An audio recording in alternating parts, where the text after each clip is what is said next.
ഇന്ന് ഉച്ചയ്ക്ക് 1 മണിക്ക് പാർലമെൻ്ററി പാർട്ടി യോഗം ഉണ്ടെന്ന് KPC പ്രസിഡൻറ്റ് വിളിച്ച് അറിയിച്ചിരുന്നു. പക്ഷേ ഇപ്പോൾ മാറ്റിയതായിട്ട് ചാനലിൽ കാണുന്നുണ്ട്.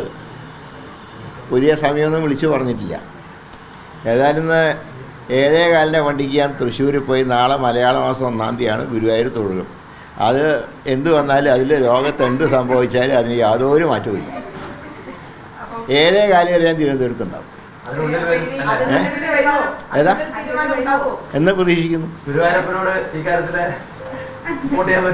ഇല്ല ഗുരുവായൂരപ്പനോട് എപ്പോഴും മനസമാധാനത്തിനും കുടുംബത്തിൻ്റെ ഐശ്വര്യത്തിനെ പ്രാർത്ഥിക്കാറുള്ളൂ. അല്ലാതെ MLA ആവണമെന്ന് MP ആകണമെന്ന് ഗുരുവായൂരപ്പനോട് പ്രാർത്ഥിക്കാറില്ല. എങ്ങനെ?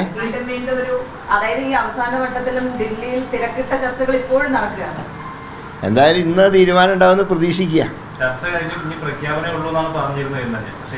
പക്ഷേ ഒരു ജനാധിപത്യ പ്രോസസ്സാണല്ലോ. കോൺഗ്രസ് ഒരു ജനാധിപത്യ പാർട്ടിയല്ലേ. അപ്പോൾ എല്ലാ തരത്തിലും ചർച്ച നടക്കും. ഏതായാലും ഇന്നൊരു പ്രഖ്യാപനം എന്തായാലും ഉണ്ടാവും. 1 മണിയാണ് ഇപ്പോൾ അറിയിച്ചിട്ടുള്ളത്. മാറ്റിയവരെ അറിയിച്ചിട്ടില്ല.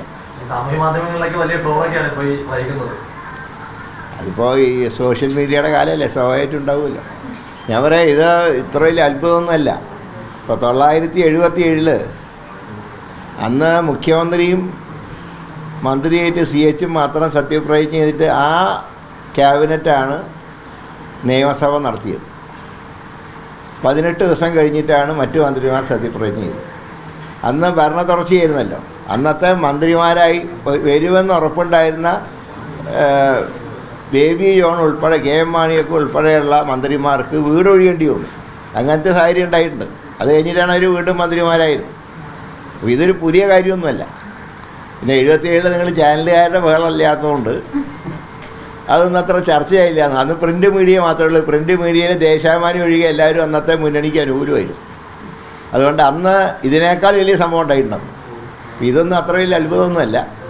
എന്നാൽ ഇന്നത്തെ തീരുമാനം വന്നതനുസരിച്ച് ബാക്കി കാര്യങ്ങൾ പുതിയതായി തിരഞ്ഞെടുക്കപ്പെടുന്ന പാർട്ടി നേതാവും KPC പ്രസിഡൻറ്റും മുന്നണി കൺവീനറുമായി ബാക്കി കാര്യങ്ങൾ തീരുമാനമെടുക്കും. ഇപ്പോൾ ഈ ഘടകകക്ഷികൾക്ക് ഇതിങ്ങനെ നീണ്ടുപോകുന്നതിൽ വലിയൊരു അതൃപ്തിയുണ്ട്. കാരണം കിട്ടിയ ഒരു വിജയത്തിന്റെ ശോഭ അത് ഇതിലൂടെ ഇല്ലാതാകുന്നു എന്നാണ് ഘടകകക്ഷികളൊക്കെ പറയുന്നത്. അല്ല, ഇങ്ങനെ നീണ്ടുപോയൊരു അസ്വസ്ഥതയുണ്ട്, ഇല്ല എന്നും പറയുന്നു.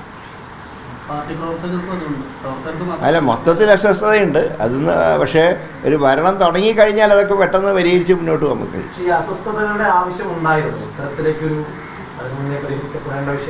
അത് പറയാൻ ഞാൻ ആളല്ല.